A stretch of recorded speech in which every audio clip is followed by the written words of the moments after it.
You say, Bringing you the finest entertainment on this side of the void.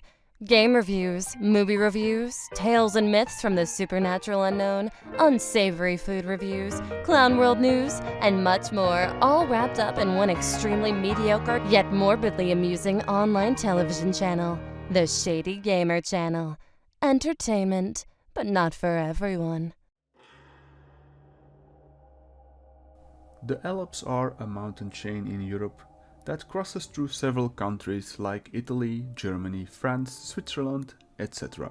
Besides granting visitors breathtaking views, it's also a beloved spot for thrill seekers and daredevils that visit the mountainous region to partake in activities such as skiing, snowboarding, paragliding, rafting and rock climbing.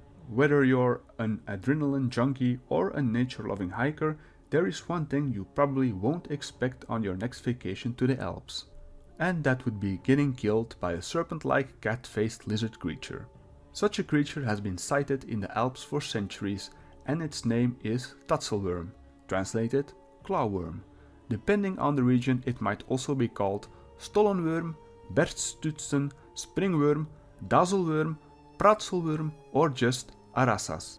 This thing has more alias names than a mob snitch in the witness protection program. I'll be using those other names too as we go along, so try to keep up. The Tatzelwurm is described as a reptilian being with a stubby serpent-like body with two tiny front legs, roughly between half a meter and 5 meters long. The variations in length of the Tatzelwurm supposedly depend on the age of the creature.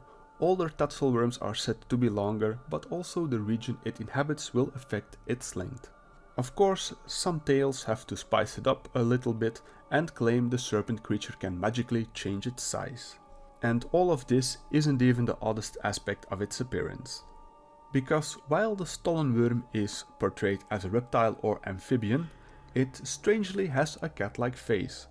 Some descriptions even compare it to a feline chimera or a small dragon as seen in Asian myths.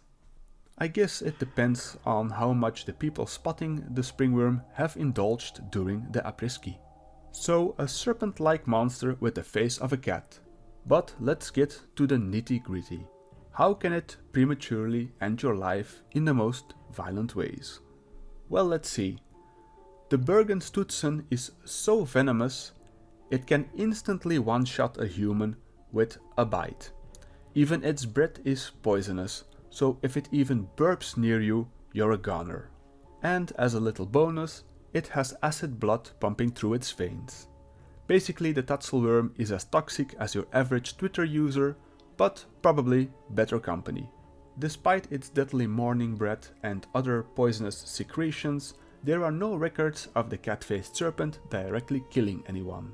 That said, there is a story of the Tatzelwurm indirectly spelling the doom of one unlucky fella named Hans Fuchs. That's Fuchs, Fushs, not the other word. Anyway, in 1779 our buddy Hans had a run-in with the Tatzelwurm. The appearance of the creature shocked him so much that he suffered a heart attack as he escaped to his home. Eventually dying from this ordeal, he did manage to tell his family of his frightful encounter before passing away.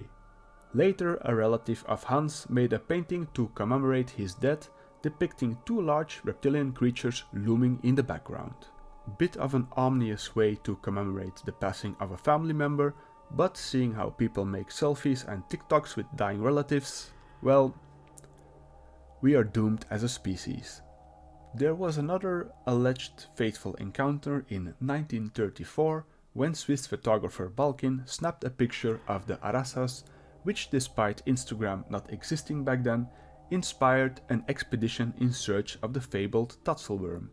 The results of this expedition were disappointing though, and nowadays this picture is mostly considered to be a hoax.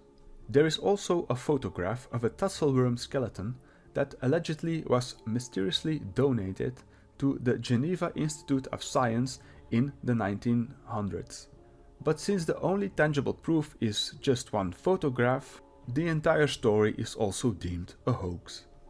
An illustration of the Tatzelwurm appeared in the new pocket guild of the year 1836 for nature, forest and hunting enthusiasts, a Bavarian hunting manual. So it seems back then the myth was somewhat believed, and perhaps the Tatzelwurm was even considered fair game for hunting. Because hunting a creature that's basically a walking bag of poison and acid seems like a productive idea. The Swiss almanac Alpenrosen of 1841 also featured a drawing of the stollenworm, but illustrations and vague photos can't really be considered solid evidence if we indulge our inner skeptic for a moment. There are some explanations that attempt to make sense of the existence of the Tatzelwurm, opting the idea it might be related to the Gila monster or an unknown variety of otter. Or perhaps an undiscovered European-based relative of the giant salamander, which are found in Japan and China.